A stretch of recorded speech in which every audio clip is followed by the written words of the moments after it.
हाँ जी स्टूडेंट्स, आज हम बात करते हैं बेटा वेपर प्रेशर के बारे में। तो देखो, आपने देखा होगा कि जब हम किसी लिक्विड को गर्म करते हैं तो क्या बनाता है, वेपर बनाता है। और वेपर क्या लगाती हैं, प्रेशर लगाती हैं। तो उनके द्वारा लगने वाले प्रेशर को क्या बोलते हैं, हमें वेपर प्रेशर। तो वेपर प्रेशर की डेफिनेशन क्या होती है, the pressure exerted by the vapour in equilibrium with the liquid at a constant temperature. कि भाई उस लिक्विड के द्वारा कांस्टेंट टेम्परेचर के ऊपर कितनी वेपर बनाकर प्रेशर लग रहा है, इज कॉल्ड वेपर प्रेशर। आगे बात समझे। अब बात आती है कि वेपर प्रेशर किस किस फैक्टर के ऊपर डिपेंड करता है। तो दो चीजों के ऊपर डिपेंड करता है, एक तो नेचर के ऊपर और एक है टेम्परेचर के ऊपर। तो नेचर में क्या दोगे, अगर मैं एक एग्जांपल दूं कि एक तो पानी की वेपर बनती है और एक दूध की मिल्क की वेपर बनती है, तो आप क्या दोगे कि पानी की ज्यादा वेपर्स की फॉर्मेशन होती है क्योंकि उसके अंदर पार्टिकल्स के बीच में अट्रैक्शन कम होता है ना। और दूध की वेपर क्या बनती है, कम बनती है। तो यहां पर तुम क्या बोल दोगे कि on decreasing attraction between the molecule, जो मॉलिक्यूल होते हैं किसी भी लिक्विड के अंदर, उनके अंदर जितना अट्रैक्शन कम होगा उतनी ज्यादा वेपर बनेंगे, उतना ज्यादा क्या हो जाएगा भाई, वेपर प्रेशर हो जाएगा। दूसरा आता है टेम्परेचर। तो सीधी सी बात है, जितना टेम्परेचर ज्यादा करेंगे उतनी ज्यादा क्या बनेगी, वेपर बनेगी, और उतना ज्यादा क्या हो जाएगा, वेपर प्रेशर। तो देखो हम क्या करते हैं, जब हम वेपर प्रेशर की बात करते हैं तो इसके अंदर सॉल्वेंट को तो लेते हैं इन लिक्विड स्टेट, और जो सॉल्यूट होता है वो एक बार लिक्विड स्टेट में लेंगे और एक बार सॉलिड स्टेट में लेंगे। तो सबको पता होता है कि लिक्विड को तो गर्म करते ही क्या बन जाती है, इजीली वेपर की फॉर्मेशन हो जाती है। तो लिक्विड तो क्या होता है, वोलेटाइल नेचर का होता है, लेकिन जो सॉल्यूट होता है वो वोलेटाइल भी हो सकता है और नॉन वोलेटाइल भी हो सकता है। तो वेपर और अमाउंट के बीच में क्या क्या रिलेशनशिप है, इनके बारे में कौन बताता है, हमारा राउल्ट्स लॉ बताता है। तो देखो राउल्ट्स लॉ ने क्या बताया। राउल्ट्स लॉ पहले तो एक बात बोलता है कि एक तो हम थोड़ी सी अमाउंट लें और एक बहुत ज्यादा अमाउंट लेते हैं, तो क्या लगता है किसकी वेपर ज्यादा बनेगी अगर दोनों गर्म करते हैं तो? सीधी सी बात है, बी की अमाउंट ज्यादा बनेगी, वेपर ज्यादा बनेगी।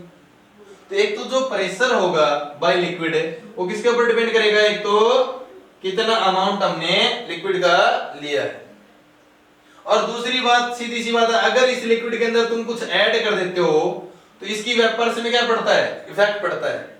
या फिर आप लिक्विड ही दूसरा ले लेते हो, सेम लिक्विड ले लिए ए और सी, अगर मान लो इसमें अट्रैक्शन कम है तो इसमें वेपर ज्यादा बनेगी, इसमें अट्रैक्शन ज्यादा है तो वेपर्स क्या बनेगी, कम बनेगी। तो यहां पर तुम क्या देखोगे, एक तो इसके ऊपर डिपेंड करता है कि अमाउंट कितना लिया है, एक इसके ऊपर डिपेंड करता है कि वो प्योर फॉर्म में कितना प्रेशर लगाता है। इन दोनों चीजों को मिला देते हैं तो प्रेशर बाय एनी सॉल्यूशन या any mixture is equal to product of mole fraction of the component and pressure applied by the component in its pure form. याद हो जाएगी। तो ये डेफिनेशन आपको याद रखनी है कि according to Raoult's law pressure by any mixture is equal to product of a mole fraction of the component and the pressure applied by the component in its pure form। अब हम दो case करते हैं इसके लिए, एक बार तो ले लेते हैं वोलेटाइल केस। तो वोलेटाइल में मैंने क्या था कि लिक्विड को हमें लिक्विड के अंदर डिसॉल्व करेंगे। तो पहले आप वोलेटाइल केस लिखते ही सबसे पहले लाइन क्या लिखोगे कि we take the mixture of a two liquid. हमने दो लिक्विड का मिक्सर ले लिया, मान लो एक लिक्विड है ए और दूसरा लिक्विड है बी। आगे में तो यहां पर जितना भी टोटल प्रेशर होगा मिक्सर के द्वारा वो किसके इक्वल होगा, जितना प्रेशर ए लगा रहा है और प्लस जितना प्रेशर बी लगा रहा है, इतना ही होगा। अब कोई भी कंपोनेंट कितना प्रेशर लगाता है वो किसके इक्वल होता है, जितना कि उसका मोल फ्रैक्शन है और गुणा में जितना वो प्योर फॉर्म में प्रेशर लगाता है। अभी भी बताया राउल्ट्स लॉ के अनुसार, है ना। वैसे ही पीबी कितना प्रेशर लगाएगा, जितना कि उसका मोल फ्रैक्शन है इनटू में जितना वो प्योर फॉर्म में प्रेशर लगाता है। अब मान लो एक सॉल्यूट का काम कर रहा है, एक सॉल्वेंट का काम कर रहा है, तो यहाँ पर क्या आ जाएगा, मोल fraction of solute plus mole fraction of solvent किसके बराबर होगा, 1 के बराबर होगा। तो अगर इनमें से तुम्हें किसी एक की वैल्यू पता हो तो दूसरे की आराम से निकाल सकते हो ना। ठीक है, मैं पूछ लेता हूं यहीं पे ही कि जी xb की वैल्यू निकाल के दिखाओ, तो आप क्या कर दोगे, 1 माइनस xa कर दोगे। अगर मान लो xa की वैल्यू निकालना चाहते हैं तो 1 माइनस xb कर देंगे। तो वो तो आप न्यूमेरिकल के अकॉर्डिंग कि उसने किसका मोल फ्रैक्शन दिया है, सॉल्यूट का या सॉल्वेंट का, उसके अकॉर्डिंग निकाल लोगे। तो यहां पर मान लो मैं यहां पर xb की वैल्यू निकाल के दिखाता हूं। वैसे तो हमारा ये डेरिवेशन यहां तक कंप्लीट हो चुका है, लेकिन आगे बस ये बता रखा कि xb की जगह क्या पुट कर सकते हैं, 1 minus xa p note b। तुम क्या कहोगे, जिसको तो ऐसे और आगे खोल सकते हैं कि xa p नोट a यहां पर है plus p note b minus में xa p नोट b। तो यहां पर क्या हो जाएगा, xa यहां पर कॉमन निकल जाएगा, xa कॉमन निकलने पर क्या बचेगा, p नोट a, यहां से क्या हो जाएगा p note b plus p note b। ये क्या आ जाएगा, total pressure by mixer in volatile case. आगे बात सुनने, ठीक है। ग्राफिकल मेथड से दिखा देता हूं। मान लो तुमने पहले एक लिक्विड ले रखा होता, सिर्फ ए लिक्विड ले रखा होता, तो जैसे जैसे गर्म करोगे वेपर बनती जाएंगी, और जैसे जैसे वेपर बनेंगी वैसे वैसे प्रेशर इंक्रीज होता जाएगा। इसी तरीके से अगर मान लो तुमने बी लिक्विड लिया, तो जैसे जैसे टेम्परेचर देते जाओगे तो वेपर बनती जाएंगी, और यहाँ पर ये पीबी प्रेशर आ जाएगा और ये पीए प्रेशर आ जाएगा। तो यहाँ पर टोटल प्रेशर किसकी इक्वल होगा, P total is equal to PA plus PB के इक्वल हो जाएगा। आया समझ में, ठीक है। आगे क्या देखेंगे अब इसमें कि अगर जी हम नॉन वोलेटाइल केस ले लेते तो नॉन वोलेटाइल का मतलब है कि जिस सॉल्यूट को अगर सॉलिड स्टेट में ले लें तो क्या होगा।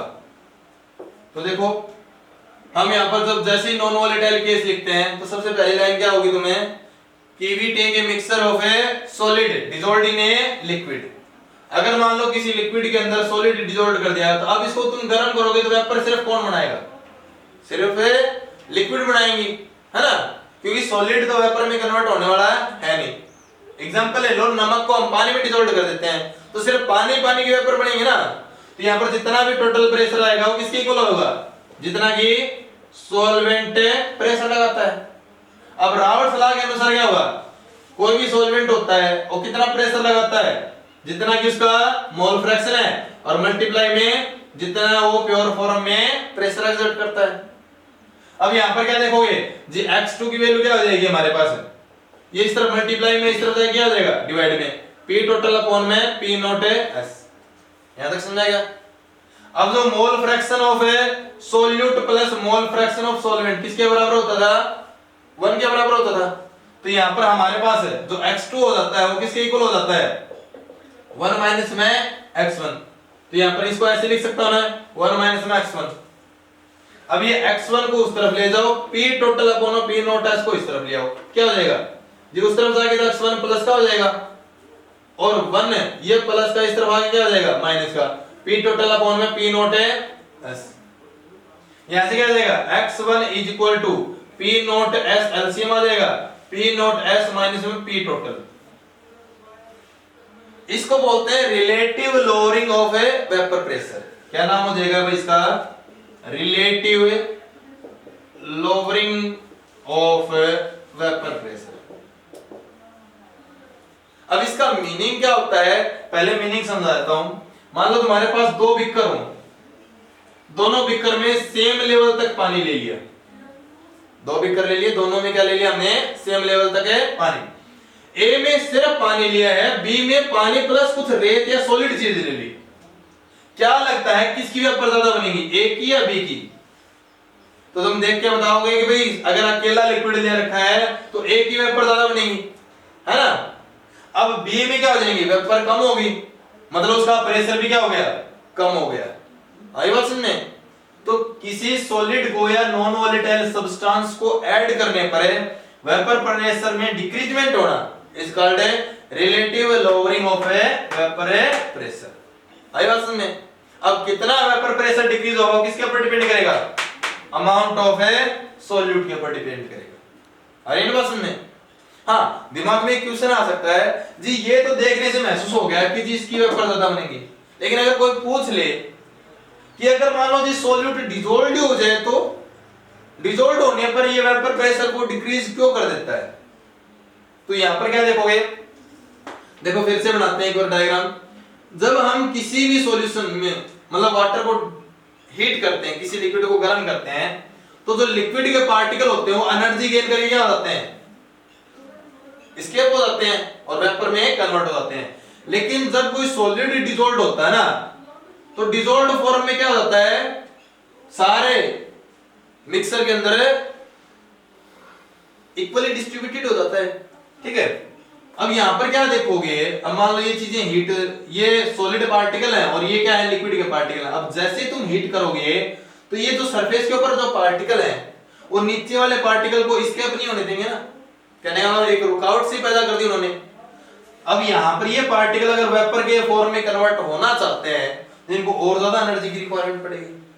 तो मतलब समझ गए होगे ना कि ये क्या करते हैं, जो पार्टिकल्स होते हैं वो क्या करते हैं, जो लिक्विड के पार्टिकल्स को एस्केप होने से रोक देते हैं, मतलब हिंड्रेंस प्रोड्यूस कर देते हैं, रुकावट प्रोड्यूस कर देते हैं। तो जिसके कारण क्या होते हैं, ज्यादा से ज्यादा लिक्विड के पार्टिकल एस्केप नहीं हो पाते। आगे बात समझ में। अब बात आती है कि जी जो राउल्ट्स लॉ है ना, वो एक हेनरी लॉ का एक स्पेशल केस ही है अगर ध्यान से देखी जाए तो। देखो हमने हेनरी लॉ बताया था कि जो गैस डिसॉल्व होती है लिक्विड के अंदर वो किसके ऊपर डिपेंड करती है, प्रेशर के ऊपर डिपेंड करती है। तो उसके अंदर जो प्रेशर आया था वो किसके इक्वल आया था हमारे पास, KH multiply by X, mole fraction of gas लिया था। और इसमें भी तुम क्या ले रहे हो कि जो प्रेशर होता है किसके इक्वल होता है, मोल फ्रैक्शन इनटू में pressure applied by the mixer in a pure form. तो यहां पर प्योर फॉर्म लिख देना। तो तुम क्या देख रहे हो कि जो यहां पर दोनों के दोनों जो प्रेशर है वो किसके ऊपर डिपेंड कर रहे हैं, मोल फ्रैक्शन के ऊपर डिपेंड कर रहे हैं, है ना। सिर्फ डिफरेंस किसमें है कि यहां पर हमने KH ले रखा है और यहां पर हमने क्या ले रखा है, P नॉट ले रखा है। दोनों है कांस्टेंट। तो इसका मतलब क्या हो गया कि जो राउल्ट्स लॉ होता है वो हेनरी लॉ का एक स्पेशल केस हो जाता है। लेकिन अगर हम बात करें डिफरेंस की, तो डिफरेंस में बता देना कि यहाँ पर जो कांस्टेंट लेते हैं वो हेनरी कांस्टेंट लेते हैं, और यहाँ पर मोल फ्रैक्शन के हाथ है जो मल्टीप्लिकेशन में लेते हैं क्या लेते हैं, pressure applied by the liquid in its pure form लेते हैं। सेम उसी तरीके से राउल्ट्स लॉ की भी कुछ लिमिटेशन है। लिमिटेशन क्या क्या है कि एक तो वो जो कंपोनेंट हैं जो हम मिक्सर बना रहे हैं उनके बीच में कोई भी रिएक्शन नहीं होनी चाहिए, मतलब कोई इंटरेक्शन नहीं होना चाहिए, ना ही वो कंपोनेंट डिसोसिएट होना चाहिए। अगर लिक्विड और उस सॉलिड के बीच में क्या हो जाएगा, अट्रैक्शन हो जाएगा, तो वहां पर क्या हो जाएगी, केमिकल रिएक्शन के कारण किसी नए कंपाउंड की फॉर्मेशन हो जाएगी, तो वहां पर राउल्ट्स लॉ एप्लीकेबल नहीं होगा। दूसरी बात है, जब हम उस लिक्विड को गर्म कर रहे हैं तो गर्म करने पर उस सॉल्यूट में ना तो कोई डिसोसिएशन होना चाहिए ना ही कोई एसोसिएशन होना चाहिए। कई बार क्या होता है किसी लिक्विड में हमें सॉलिड डिसॉल्व करते हैं, CaCO3 डिसॉल्व करते हैं, मान लो हीट करने पर क्या होता है, ये कैल्शियम ऑक्साइड प्लस CO2 में टूट जाता है। तो यहाँ पर इस तरीके से ना तो कोई डिसोसिएशन होना चाहिए ना ही कोई एसोसिएशन होना चाहिए। तो ये हमने करवा दिया था राउल्ट्स लॉ। इस अगले वाले में हम क्या करवाएंगे, आइडियल और नॉन आइडियल सॉल्यूशन के बारे में बताएंगे। तो जो आइडियल सॉल्यूशन होता है वो क्या करता है, राउल्ट्स लॉ को ओबे करता है। नॉन आइडियल क्या होता है, राउल्ट्स लॉ को ओबे नहीं करता है। एग्जांपल दिखा देता हूं, मान लो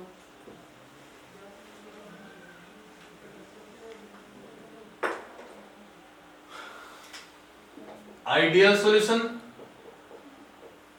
और ये क्या हो गया हमारे पास भाई, नॉन आइडियल सॉल्यूशन। तो इसमें क्या बताओगे तुम्हें कि आइडियल सॉल्यूशन क्या होता है, जो राउल्ट्स लॉ को क्या करें भाई, ओबे करें। नॉन आइडियल क्या होते हैं, जो ओबे ना करें। यहां पर तुमने देखा था राउल्ट्स लॉ में क्या था तुम्हारे पास, P total is equal to PA plus PB के इक्वल आया था, है ना। तो यहां पर क्या होता था कि ये P total PA plus PB के इक्वल क्यों आता है, क्योंकि ना तो इसमें अट्रैक्शन होता आइडियल सॉल्यूशन में, ना ही कोई रिपल्शन होता।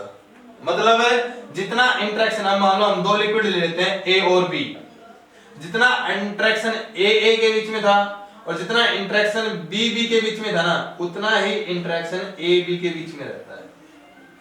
लेकिन नॉन आइडियल कब हो जाता है, जब उनके बीच में केमिकल रिएक्शन हो जाती है। मतलब ये है कि जितना इंटरेक्शन ए में है और जितना इंटरेक्शन बी में है, तो यहां पर क्या हो जाएगा, या तो जो अट्रैक्शन है वो बढ़ जाता है या फिर घट जाता है। आगे बात समझे, ठीक है। अगर मान लो इसमें एक और डिफरेंस क्या करोगे कि जब हमें यहां पर ना तो कोई अट्रैक्शन हो रहा है ना कोई रिपल्सन हो रहा है, तो यहां पर कोई एनर्जी में चेंजमेंट भी नहीं होगा, तो यहां पर चेंज इन एनर्जी भी इज इक्वल टू क्या होता है, जीरो। लेकिन जब भी किसी दो कंपोनेंटों के बीच में अट्रैक्शन या रिपल्सन होता है, तो वहां पर एनर्जी रिलीज या अब्सॉर्ब जरूर होती है, तो यहां पर delta H is not equal to zero. आगे बात समझ में आया तक। इससे अगले वाले में क्या करोगे कि अगर मान लो यहां पर देखें कि जी अट्रैक्शन और रिपल्सन नहीं हो रहा है, मान लो 50 लीटर ए लिक्विड में 50 लीटर बी लिक्विड मिला दिया, तो यहां पर हमारे पास अगर अट्रैक्शन और रिपल्सन नहीं हो रहा था, यहां पर 100 लीटर का ही बनेगा ना। इस तरफ भी देखो 100 लीटर ही बन रहा था, इस तरफ भी 100 लीटर ही बन रहा है, तो यहां पर change in volume is no, मतलब इज इक्वल टू क्या आ जाएगा, जीरो।